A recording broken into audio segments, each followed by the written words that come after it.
ಅನುಷ್ಠಾನಗೊಳಿಸ್ತೀನಿ ಅಂತಕ್ಕಂಥ ಹೇಳಿದ ನರೇಂದ್ರ ಮೋದಿಯವರು ಆ ವಿಷಯವನ್ನು ಮರೆತೇ ಬಿಟ್ಟಿದ್ದಾರೆ. ಸ್ವಾಮಿನಾಥನ್ ಆಯೋಗ ಒಂದು ವೇಳೆ ಜಾರಿಯಾದರೆ ರೈತ ಬೆಳೆದಂಥ ಬೆಳೆಗಳಿಗೆ ದುಪ್ಪಟ್ಟು ಬೆಲೆ ಸಿಗ್ತಿತ್ತು.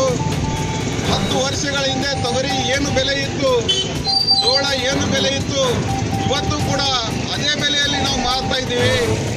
ಆದರೆ ರೈತ ಖರೀದಿಸ್ತಕ್ಕಂಥ ಫರ್ಟಿಲೈಸರ್ ಇರ್ಬೋದು, ಕೃಷಿ ಉತ್ಪನ್ನಗಳ ಏನಾದರೂ ಸಾಮಾನುಗಳಿರ್ಬೋದು, ಅಂಥವುಗಳ ಬೆಲೆ 4 ಪಟ್ಟು ಜಾಸ್ತಿ ಆಗಿದ್ದರಿಂದ ಇವತ್ತಿನ ಒಕ್ಕಲ್ತನ ಮಾಡೋದು ಬಹಳ ದುಷ್ಕರವಾಗಿದೆ. ಅದೇ ರೀತಿ ಕೂಲಿ ಕಾರ್ಮಿಕರು ಕೂಡ ಬದುಕುವಂಥ ಪರಿಸ್ಥಿತಿ ನೋಡಿದರೆ ಅವರ ಬದುಕು ದಿನದಿಂದ ದಿನನಿತ್ಯ ಬೆಲೆ ಏರಿಕೆಯಿಂದಾಗಿ ಕೂಲಿ ಕಾರ್ಮಿಕರು ಕಂಗಾಲಾಗಿದ್ದಾರೆ. ಏನೋ 4 ಜನ ಗುಜರಾತಿಗಳಿದ್ದಾರೆ. ಮೋದಿ ಶಹ ಮಾರುವರು, ಅದಾನಿ ಅಂಬಾನಿ ಖರೀದಿ ಮಾಡುವರು.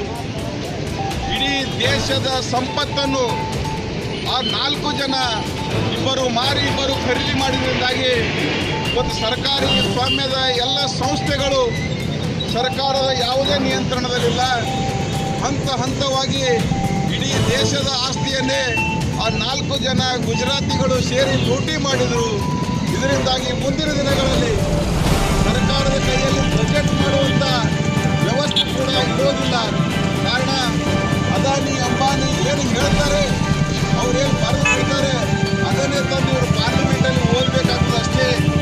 ಇಂಥ ಒಂದು ಹೀನಾಯ ಸ್ಥಿತಿ ಬಂದಿದ್ದರಿಂದ ಕೇಂದ್ರ ಸರ್ಕಾರ ಈಗಾದರೂ ಎಚ್ಚೆತ್ತುಕೊಳ್ಬೇಕು.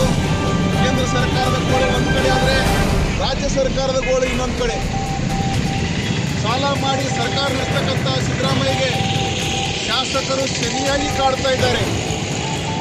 ಜನರ ಆಶೋತ್ತರಗಳನ್ನು ಮರೆತಂಥ ಶಾಸಕರು ಅವರು ಕೇವಲ ತಮ್ಮ ಕುಟುಂಬದ ಸ್ವಾರ್ಥಕ್ಕಾಗಿ, ತಮ್ಮ ಹೆಂಡರ ಮಕ್ಕಳಿಗಾಗಿ ಏನು ಬೇಕು ಅದನ್ನು ಮಾಡಿಕೊಳ್ಳುವ ಸಲುವಾಗಿ ಈಗಾಗಲೇ 2 ವರ್ಷ ಕಾಲ ಕಳೆದಿದ್ದಾರೆ. ಮುಂದಿನ ದಿನಗಳಲ್ಲೂ ಕೂಡ ತಮ್ಮ ಸಂಸ್ಥೆ, ತಮ್ಮ ಶಾಲಾ ಶಿಕ್ಷಣಗಳಾಗಿರ್ಬೋದು, ತಮ್ಮ ವ್ಯವಹಾರಗಳಾಗಿರ್ಬೋದು, ಆ ಒಂದು ದೃಷ್ಟಿಕೋನದಲ್ಲಿಟ್ಕೊಂಡು ನಿರಂತರವಾಗಿ ಸಿದ್ದರಾಮಯ್ಯಗೆ ಬ್ಲ್ಯಾಕ್ ಮೇಲ್ ಮಾಡುವಂಥ ಕೆಲಸ ಶಾಸಕರು ಮಾಡ್ತಾ ಇದ್ದಾರೆ.